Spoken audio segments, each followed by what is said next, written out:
اور جنہوں نے اس رامائن کے جو رام چندر جی کے واقعات ہیں ان کو مذہبی نظموں کی صورت میں لکھا ہے. جس طرح آپ دیکھیں کہ آج ہمارے یہاں سیف الملوک لکھی گئی میاں بخش نے، تو یہ اسی طرح جو ہے وہ ایک جو نظموں کی صورت میں جو ہے وہ رام چندر جی کے حالات جو ہے وہ والمیکی نے لکھے. اب یہ سوال یہ پیدا ہوتا ہے کہ والمیکی کا عہد کون سا ہے؟ تو والمیکی کے عہد میں بھی جو تاریخ کے اندر جو ہے وہ بہت زیادہ مختلف رائے موجود ہیں. بعض جو ہیں وہ مورخین جو ہے وہ یہ کہتے ہیں کہ والمیکی جو ہے وہ 300 قبل مسیح میں ہے، بعض کہتے ہیں جی کہ ان کا 1000 سال قبل مسیح تک کا دور ہے. یعنی اگر ان میں سے جو بھی مان لیا جائے تو اس کا مطلب یہ ہے کہ وہ رام چندر جی سے کم از کم بھی 1000 سال بعد جو ہے وہ پیدا ہوئی ہے اور رامائن 1000 سال بعد لکھی گئی. اب میں یہ بتانا چاہتا ہوں کہ دیکھیں بہت ماضی قریب کا واقعہ ہے 9/11. 9/11 کے بارے میں آپ دیکھیں گے کہ پاکستانی ایک مختلف رائے رکھتے ہیں، امریکن مختلف رائے رکھتے ہیں، فرینچ اس کے بارے میں کچھ اور سوچتے ہیں، چائنیز اس کے بارے میں کچھ اور سوچتے ہیں. تو یہ جو ماضی قریب کے جہاں پہ اتنے زیادہ ہمارے پاس ذرائع ہیں انفارمیشن کے اور انفارمیشن کو آگے ویلیڈیٹ کرنے کے ذرائع ہیں، اس میں بھی جو ہے وہ ہر ایک واقعے کو مختلف قومیں اور مختلف لوگ اور مختلف تہذیبیں مختلف نقطۂ نظر سے دیکھتی ہیں.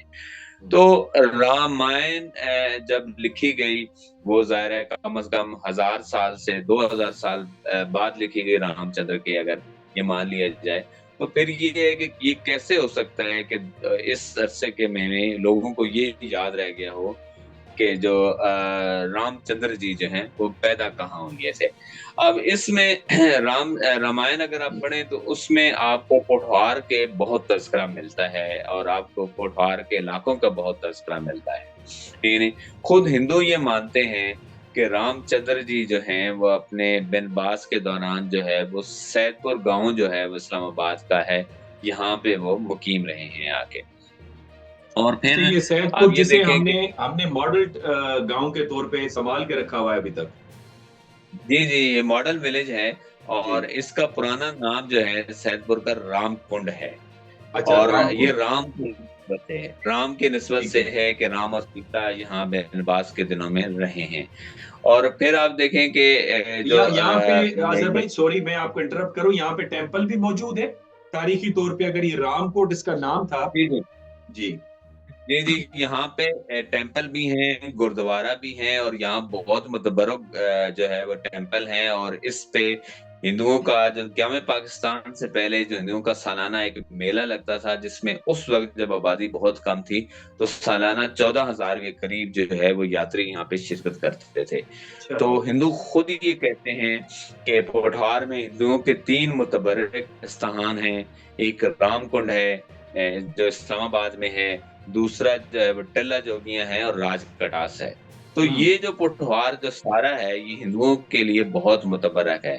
پھر ہندو خود یہ مانتے ہیں کہ یہ جو ٹیکسلا ہے، یہ جو رام چندر جی کے بھائی ہیں بھرت، تو یہ بھرت کے 2 بیٹوں کے نام پہ، ایک کے نام پہ ٹیکسلا شہر آباد کیا گیا اور ایک کے نام پہ چارسدہ آباد کیا گیا.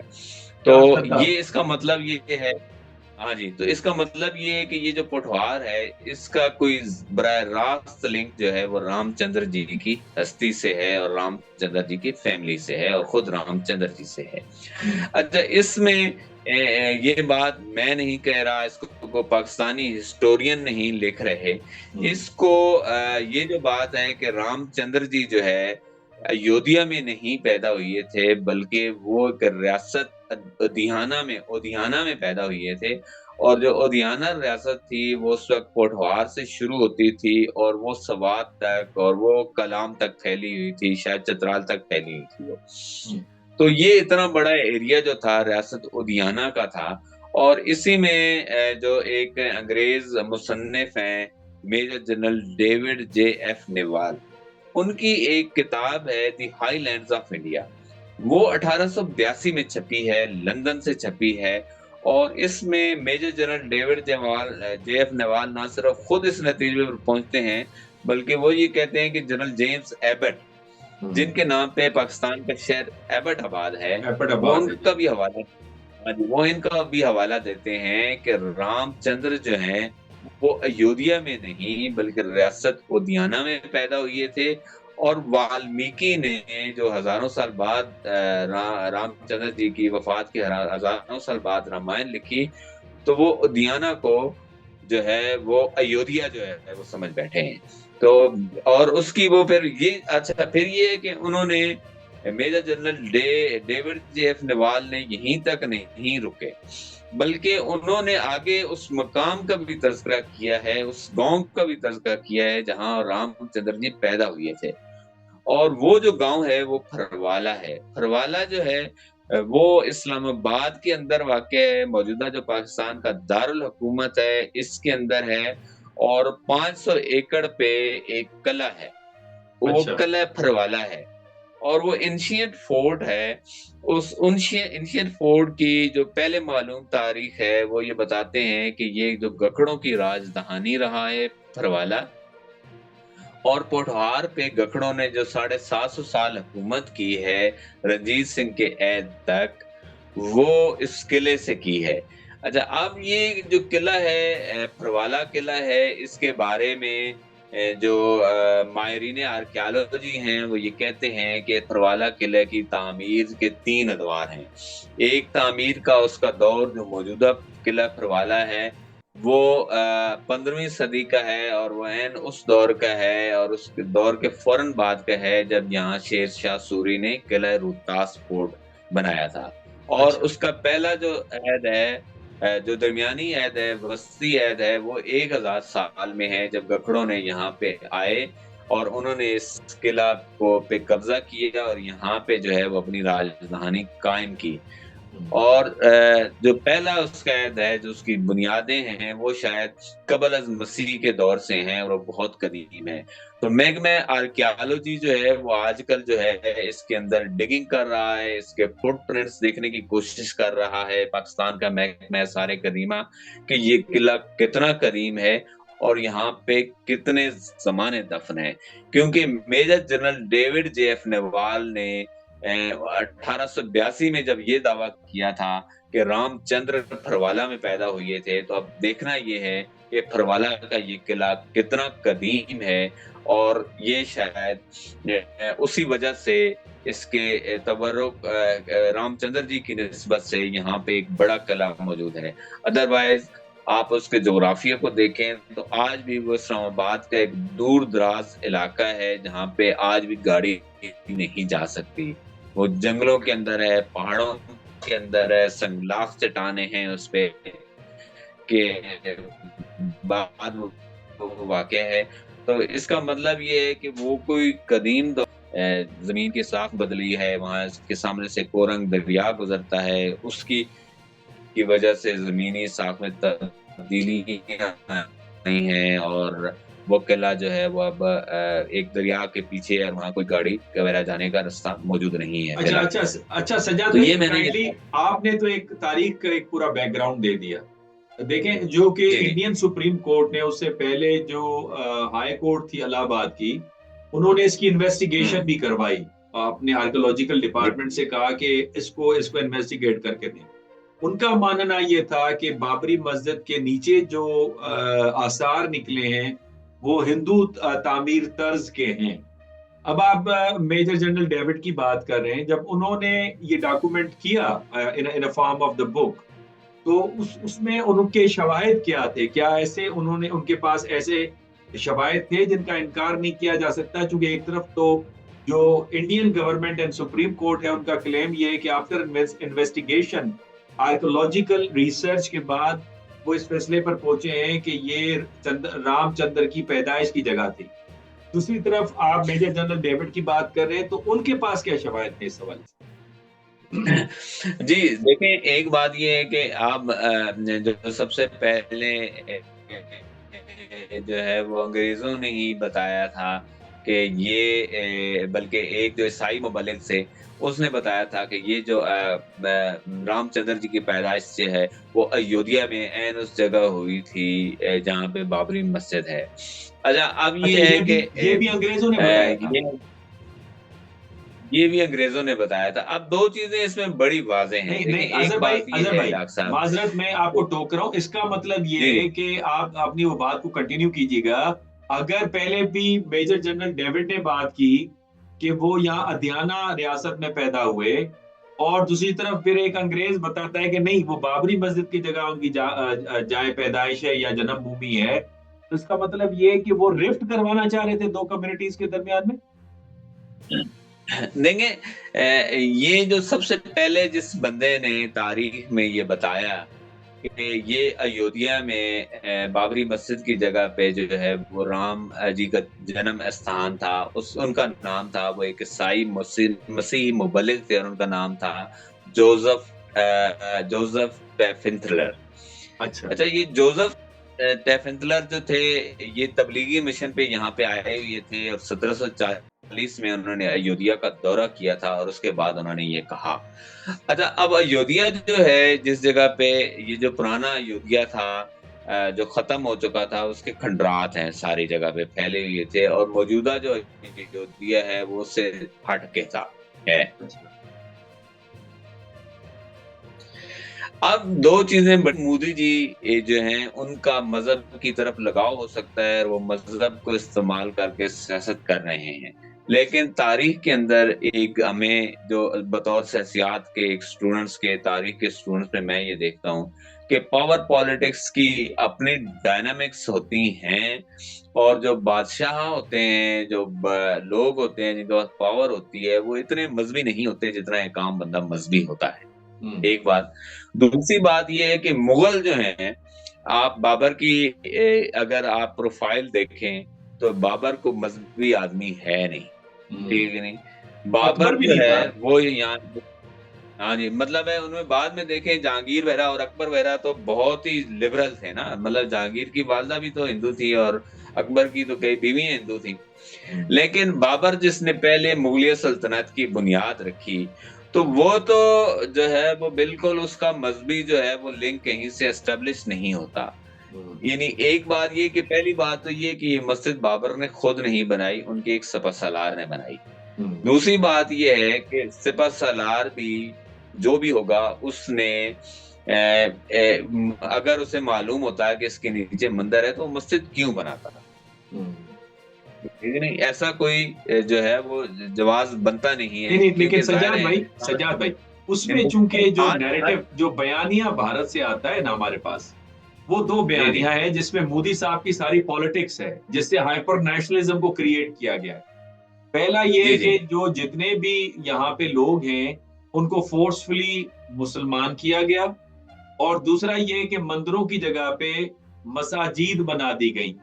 یہ دو نیریٹو ہیں جس پہ وہ بات کرتے ہیں. جب بھی وہ ادھر میرے ویلاگ کے اوپر جب کمنٹ آتے ہیں، تو اگر کسی کا کوئی ذات آ جاتی ہے، ملک آ جاتی ہے یا دانیال آ جاتے ہیں، تو وہ کہتے ہیں یہ تو ہندو تھا، اس کو بعد میں زبردستی مسلمان کر دیا گیا.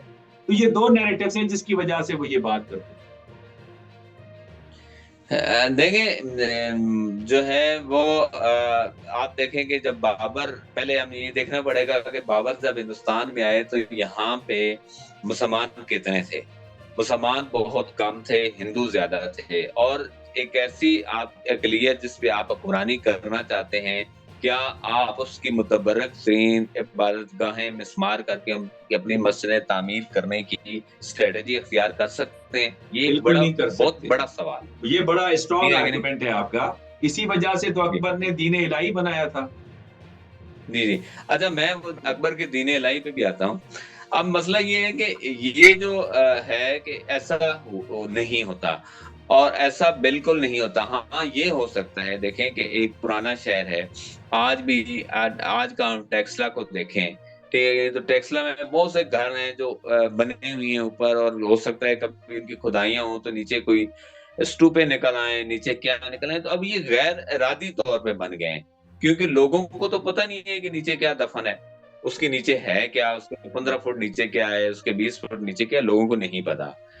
تو اسی طرح یہ آرگومنٹ بالکل نہیں مانا جا سکتا کہ بابر یا اس کے کسی سپہ سالار نے یہاں مسجد بنوائی، اور اس وجہ سے بنوائی کہ وہاں پہ رام کا جنم استھان تھا. یہ بالکل جو ہے وہ نہ ماننے والی بات ہے. اور دوسری بات آپ نے بابر اس کی دین الہی کی تو میں یہ سمجھتا ہوں تاریخ کے یہ اسٹوڈنٹس کے میرا طور خیال پہ ہے سجاد بھائی، یہ دین الہی پہ اور بابر پہ ایک جی ایپیسوڈ آپ کے ساتھ اور کریں گے.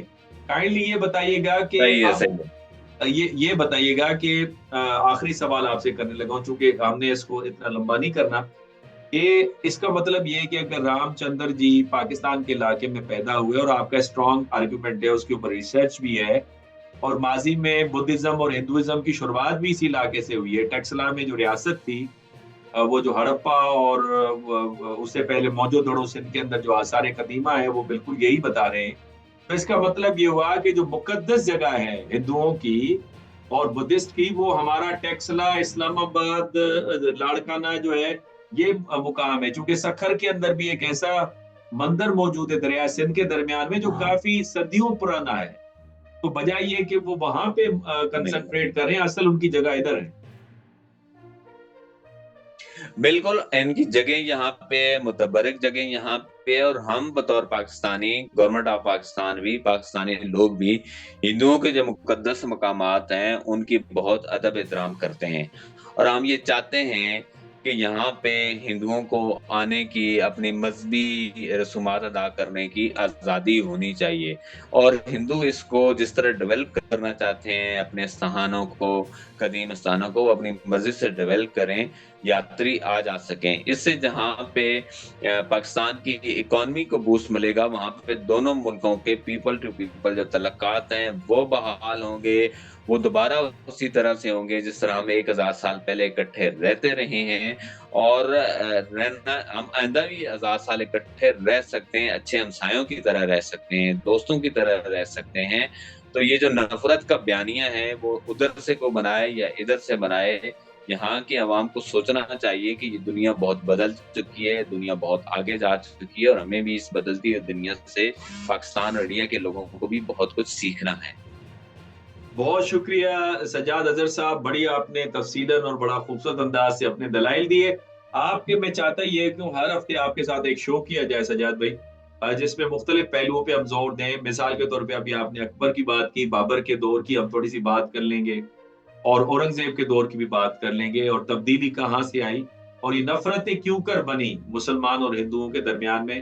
حالانکہ سب کانٹیننٹ کے اندر دیوالی، محرم اور ربیع الاول اکٹھے منائی جاتی تھی، سارے کمیونٹیز مل کے مناتے تھے. تو یہ بعد میں یہ کس طرح سے فساد پیدا ہو گیا، اس پہ تفصیلاً انشاءاللہ بات کریں گے. آپ کے وقت کا بہت شکریہ.